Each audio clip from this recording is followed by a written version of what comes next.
So good morning everyone, I welcome you all to Saurabh Pandey UPSC YouTube channel के अंदर। And आज का जो 5M सीरीज़ है उसके टॉपिक्स डिस्कस करते हैं। एंड अगर आप सिविल सर्विस एग्ज़ाम की तैयारी कर रहे हैं तो ये बहुत इंपॉर्टेंट पार्ट है, तो इसका हिस्सा आप ज़रूर से बने।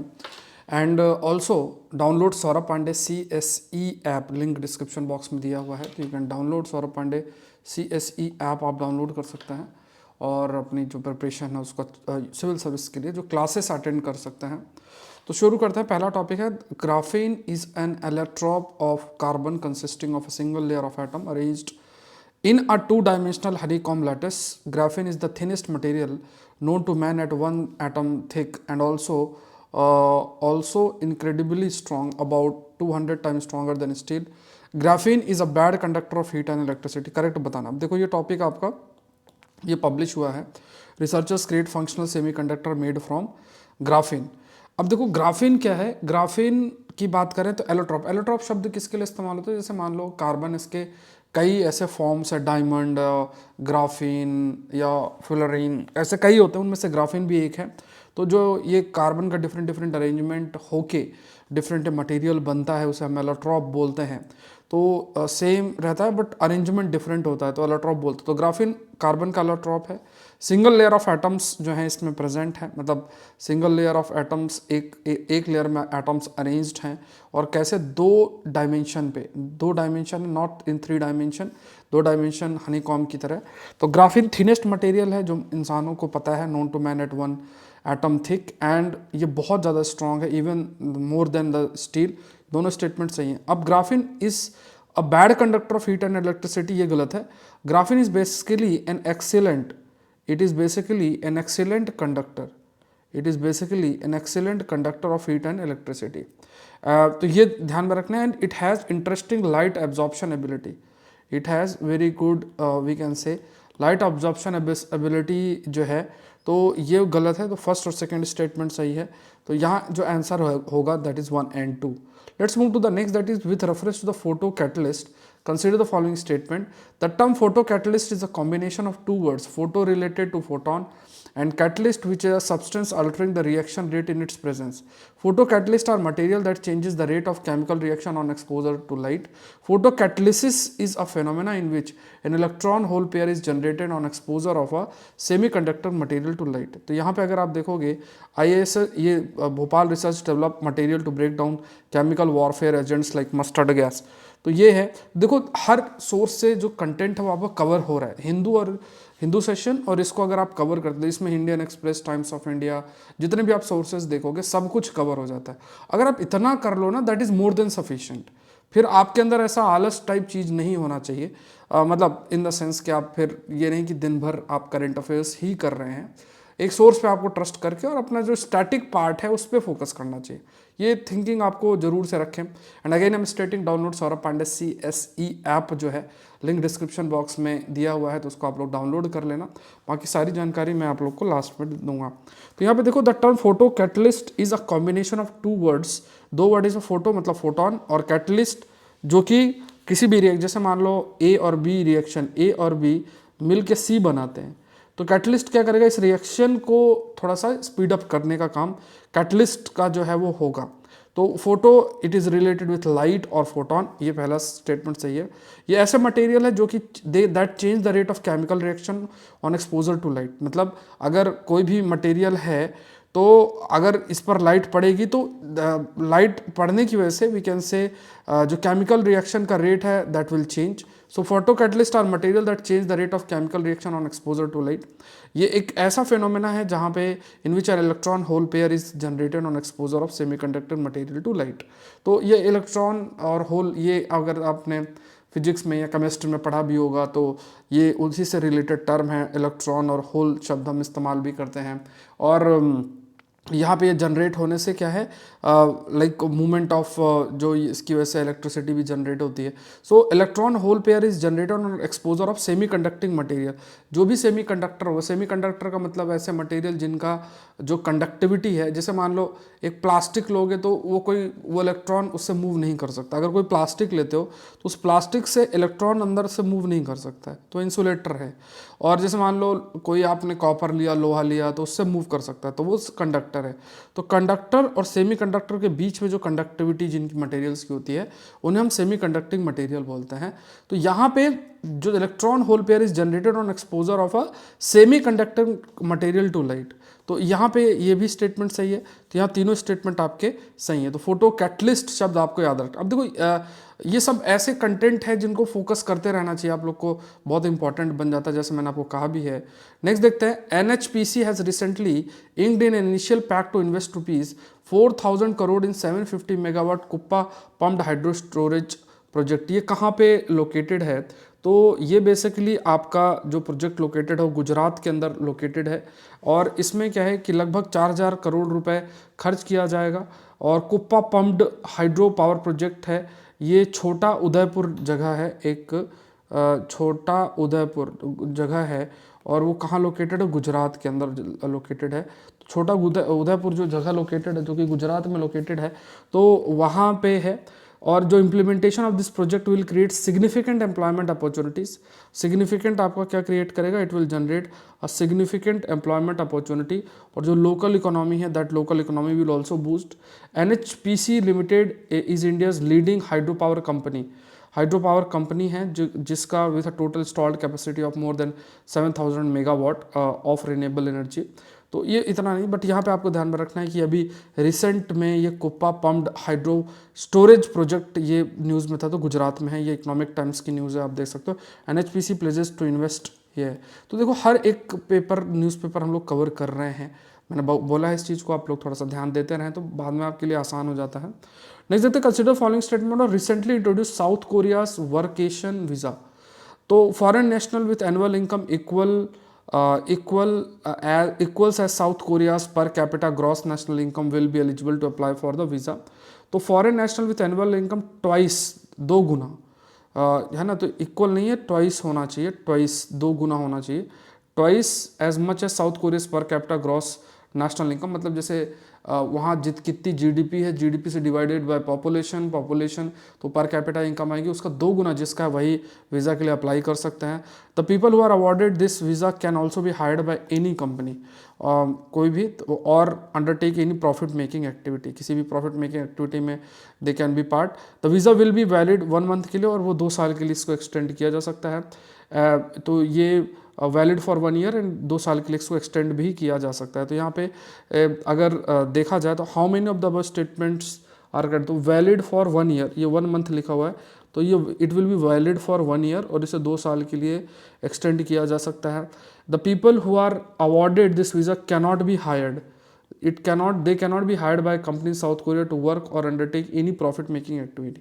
तो cannot be hired याद रखना, they cannot be hired by any company। तो ये तीनों स्टेटमेंट्स आपके गलत हैं, तो यहाँ पे नन होगा। ये टॉपिक अगर आप देखोगे बिजनेस स्टैंडर्ड के अंदर आया है। South Korea launches workation visa for foreigners, all you must know. Next देखते हैं, with reference to Aspergillus fumigatus, this is a saprophytic fungus that can cause a variety of human disease known as aspergillosis। Mycotoxin gliotoxin production is important for its virulence and must be tightly regulated to avoid excess production and toxicity to the fungus। It is typically found in soil and decaying organic matter such as compost heap, where it plays essential role in carbon and hydrogen cycling। अगर आप यहाँ देखोगे, ये news आपकी आई है, मतलब ये research आती है इस टाइप की हेडलाइन से, तो यहाँ पे अगर देखोगे this is a saprophytic fungus. Saprophyte क्या होते हैं? जो किसी, जैसे कोई मर जाता है और फिर उनको जो खाते हैं वो सैप्रोफाइट्स होते हैं। तो ये एक फंगस है, ये याद रखना है, अगर पूछे, ये रिसेंटली न्यूज़ में था। तो ये एक फंगस है जो कि इस बीमारी के लिए रिस्पॉन्सिबल है। तो ये बीमारी रिसेंटली न्यूज़ में थी, दैट इज एस्परजिलोसिस। ये बेसिकली इस फंगस की वजह से होता है। फिर माइकोटॉक्सिन ग्लियोटॉक्सिन प्रोडक्शन, ये इंपॉर्टेंट है फॉर इट्स विरुलेंस। यहाँ पे देखेंगे तो ये जो है इसकी स्प्रेड के लिए, विरुलेंस मतलब ये जो स्प्रेड होता है, और tightly regulated to avoid excess production toxicity to the fungus. तो ये इंपॉर्टेंट पॉइंट आप याद रखना कि माइकोटॉक्सिन ग्लियोटॉक्सिन प्रोडक्शन ये इंपॉर्टेंट है, मतलब इसकी वजह से ही इसका जो डिजीज़ कॉजिंग कैपेबिलिटी वो रहता है। ये जनरली सॉइल में पाया जाता है, और या फिर कोई ऑर्गेनिक, मान लो पत्ती है, वो पत्ती है उसको डिकम्पोज हो रहा है तो उसमें ये पाया जा सकता है।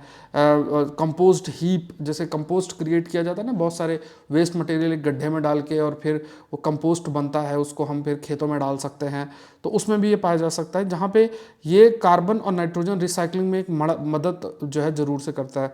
तो यहाँ पे तीनों स्टेटमेंट इसमें आपके सही हैं। तो याद रखना, दैट इज एस्पेरिजिलियस फ्यूमिगेटस, ये इंपॉर्टेंट है। नेक्स्ट देखते हैं, with reference to the recently launched Prerana programme, consider the following statement. Prerana is driven by a strong commitment to integrate principle of Indian education system and philosophy of value-based education, which is a cornerstone of national education policy launched by Ministry of Education.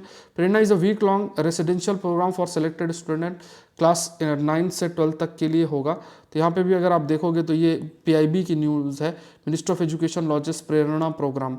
तो यहाँ पे देखते हैं, प्रेरणा is प्रेरणा की अगर हम बात करें, it's a driven by strong commitment, जिसके माध्यम से हम अपने एजुकेशन जो सिस्टम है और हमारी जो वैल्यू है उसको कैसे कंबाइन कर सकते हैं। It has been an important highlight जो हमारी नेशनल एजुकेशन पॉलिसी है, तो ये सही है। मिनिस्ट्री ऑफ एजुकेशन ने लॉन्च किया, ये भी सही है। ये क्या है, it's a week long residential programme for selected student from class 9th to 12, ठीक है। तो प्रेरणा जो है ये क्या है, इट्स अ यहाँ पे देखेंगे कि इट्स अ प्रेरणा जो है इट्स अ वीक लॉन्ग, 1 हफ्ते तक चलेगा, residential programme for selected student of class 9th to 12th। तो ये भी स्टेटमेंट आपका सही है, this is also correct. And ये भी आपका this is also correct statement, ठीक है। तो यहाँ पे आई थिंक ये तीनों ही स्टेटमेंट इसमें आपके सही होंगे। Exponential inspirational learning programme students के लिए best in the class technology, जहाँ पे हमारा value system will meet education. 20 students इसमें सेलेक्ट होंगे, 10 बॉय 10 गर्ल्स, और वो इस प्रोग्राम को अटेंड करेंगे हर वीक में from various part of the country. Prerana program will run from vernacular schools, जो कि established in 1888, is one of the oldest living cities of India. Vadnagar district, Mehsana, Gujarat के अंदर ये आपका किया जाएगा। तो वर्नाकुलर मतलब जो आपका वर्नाकुलर एक्टिविटीज़ कह सकते हैं ये हैं। तो वादनगर डिस्ट्रिक्ट, महसाना, गुजरात, वहाँ पे स्कूल जो है ये वादनगर जो है जगह, उसमें लाइक बहुत सारे चैलेंजेस मीट हुए हैं, जैसे अर्थक्वेक है, नेचुरल कैलेमिटीज़ हैं, ये सब फेस किए हैं, तो उससे कैसे ये सीख सकते हैं, आगे बढ़ सकते हैं, वो सारी चीज़ें। तो ये तीनों स्टेटमेंट आपका सही है। तो आंसर क्या होगा इसमें, 1, 2 एंड 3, ये ध्यान में रखना है। सो ये न्यूज़ भी मैंने बता दिया। नेक्स्ट देखते हैं, consider the following statement was Similipal kai chutney की बात किया जाए, तो ये जो है सिमलीपाल काय चटनी की बात करें तो यहाँ पे how which of the above statements are correct. Made with red weaver ant by tribal people of Chhattisgarh, Mayurbhanj है, तो ये छत्तीसगढ़ नहीं है, ये उड़ीसा है, ठीक है। सिमलीपाल भी देखेंगे तो उड़ीसा है, तो ये तो गलत हो गया। और ये जो चटनी है पॉपुलर है एंड इम्पॉर्टेंट है, जो न्यूट्रिशनल सिक्योरिटी है लोगों के, उसके लिए इम्पॉर्टेंट है, तो यहाँ सेकंड स्टेटमेंट ही सिर्फ सही है। तो यहाँ पे देखोगे डाउन टू अर्थ की न्यूज़ है, Mayurbhanj red ant chutney receive GI tag, why this important for nutritional security of the tribals. Ministry of Education, Forest and Climate Change had recently submitted 3 nominations from India for wetland city accreditation under the Ramsar Convention on Wetland. They are Indore, Bhopal, Udaipur, ये 3 आपके हैं, तो तीनों को ही submit किया गया है, ठीक है। तो यहाँ पे मिनिस्ट्री ऑफ एनवायरनमेंट ने रिसेंटली सबमिट किया 3 nominations for India from India for wetland city accreditation under the Ramsar convention. तो हमने 3 और जो है उसको सेंड किया है, तो इसमें हमें और मिल जाएगा। फिर जब एक बार ये अप्रूव हो जाएगा उसके बाद दोबारा से हमें तो कुछ और भी करना पड़ेगा, मतलब याद और करने पड़ेगा रामसर साइट। कमेंट सेक्शन बताओ भारत में भी कितने रामसर साइट्स हैं। सो यहाँ पे अगर देखा जाए तो जैसे एक है आपका सिरपुर करके है, एक जो वेटलैंड जिसको प्रपोज किया गया है, एक जगह का नाम है सिरपुर वेटलैंड है जो कि इंदौर में है। फिर एक है आपका यशवंत सागर, ये एक आ जाता है यशवंत सागर, जो इंदौर के ये भी क्लोज ही लोकेटेड है। और वेटलैंड एक भोज वेटलैंड भोपाल के अंदर है, भोज वेटलैंड जो है that is there in Bhopal. और कई और दूसरे भी हैं लाइक उदयपुर और इन सब में, तो इनको भी प्रपोज करने की बात की जा रही है। So wetland city accreditation recognizing the importance of wetland in urban and peri urban environment, कि जैसे कोई वेटलैंड किसी शहर के अंदर है उसकी इंपॉर्टेंस के बारे में, मतलब जैसे अब भोपाल ही आप देखोगे तो काफ़ी सारी water bodies with in the city located है और वो काफ़ी इंपॉर्टेंट रोल अर्बन एरिया के अंदर प्ले करते हैं, मतलब एक इंपॉर्टेंट रोल रहता है। तो ये दिस हैज़ बीन हाईलाइटेड। तो ये अप्रोप्रिएट मेजर्स हैं, मतलब कोई भी अगर वेटलैंड सिटी एग्रीडेशन के अंदर आएगा तो इसके लिए फिर मेजर्स लिए जाएंगे, खास तौर से इन वेटलैंड्स के को प्रोटेक्ट करने के लिए। और जो COP12, मतलब ये वेटलैंड से रिलेटेड जो COP12 की मीटिंग थी 2015 के अंदर, तो उसमें ये अप्रूव किया गया था voluntary wetland city accreditation system, उसको अप्रूव भी किया गया था कि जस्ट टू अंडरस्टैंड कि किस तरीके से जो वेटलैंड्स है they can play a very और they play a very important role in urban areas इस कंटेक्स्ट में, ठीक है। तो ये PIB की न्यूज़ है, तो ये ध्यान में रखना है। तो ये सारी चीज़ें हैं। और जैसा मैंने आपको कहा कि आपको अभी याद रखना है कि कल से हमारे ये प्रोग्राम शुरू हो जाएगा, प्रीलिम्स मेंटरशिप प्रोग्राम 24 की तैयारी कर रहे हैं। मैं बार बार कह रहा हूँ इस प्रोग्राम को मिस नहीं करना है। लास्ट आज है, 20% ऑफ मैं एक्टिव कर दूंगा इस प्रोग्राम के लिए, और मिस नहीं करना है। मैंने आपको बोल दिया 24 की अगर आप तैयारी कर रहे हैं, मुझे सारी डिटेल आप मैसेज कर दें, ठीक है। ये मेल करना है, खाली पे स्लिप मुझे नहीं करनी है कि आप मेंटरशिप प्रोग्राम की स्लिप मुझे मैसेज कर रहे हैं, मुझे मेनली आपको ये डिटेल मैसेज करनी है, ठीक है। आप में से ऑलमोस्ट 70, 75 या 80% लोगों ने मेल कर दिया है, मैंने रिप्लाई भी कर दिया है। और कई लोग फिर थोड़ा आप ध्यान से ये मेल करना, मतलब हो सकता है कि आप कुछ और लिख दें, मेल ना करते। और ये 2 पॉइंट्स बहुत इंपॉर्टेंट है, ठीक है। तो ये 2 पॉइंट्स जो हैं ये बहुत इंपॉर्टेंट है। और कल हमारी पहली क्लास इसकी होगी, मैं पूरा इसमें आपको प्लान बताऊंगा कैसे हम लोग प्रोसीड करेंगे, सारी चीज़ें आपके लिए रहेंगी। और ये सारे जितने सब्जेक्ट्स हैं इन पर हम लोग फोकस भी करेंगे। All these subjects will be focused, चाहे वो NCERTs कौन से पढ़नी है, PIQs कैसे करना है, हिस्ट्री, ज्योग्राफी, पॉलिटी, आपको टारगेट्स भी मिलेंगे, ठीक है। तो ये सब चीज़ें हम लोग प्रोसीड करेंगे और एक आप अच्छे तरीके से अपने प्रिपरेशन को फिर कर सकेंगे। प्रीलिम्स की जो टेस्ट सीरीज़ भी है उसका 13th जो टेस्ट है वो 13th टेस्ट आपका शेड्यूल्ड है इस कमिंग संडे को। तो 12 टेस्ट हो चुके हैं, जिन्होंने पार्टिसिपेट किया अगेन वेरी गुड। रिजल्ट मैं पब्लिश कर दूंगा, ये टेलीग्राम चैनल है तो इसका भी आप हिस्सा बन सकते हैं। तो आज के लिए इतना ही। आई होप ये सेशन आपके लिए हेल्पफुल रहा होगा। ये विजिट कर लेना saurabpandey.upsc.com या Saurabh Pandey CSE app download कर लेना, वहाँ पे सारी जानकारी आपको मिल जाएगी। डिस्क्रिप्शन बॉक्स में सारा लिंक दिया हुआ है। Thank you everyone, thank you.